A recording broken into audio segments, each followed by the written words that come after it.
Well, Dundee Community Schools, they have been dealing with a series of threats over the last couple of weeks. The first happened at Dundee Middle School. That was at the end of October, and 2 students ended up being expelled because of that.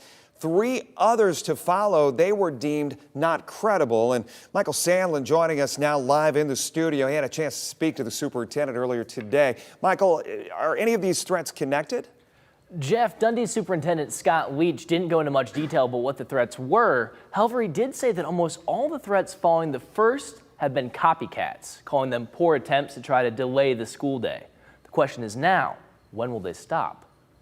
Superintendent Scott Leach says after the first threat was handled, he hoped that would be the end of it. But instead, it created a domino effect. More threats were found written on the walls of school bathrooms. While Leach says they weren't credible, the constant threats are affecting their ability to teach. It's a lot of time and resources, and sometimes you really don't get to the bottom of them. So it's very frustrating, but we do our due diligence. And it's not just putting a strain on the school. Acting Dundee Police Chief Randy Sales says constantly responding to these incidents ties up their already limited resources. And it is a community problem. It's nothing that just the police can solve or the school can solve. It's going to be everybody coming to the table.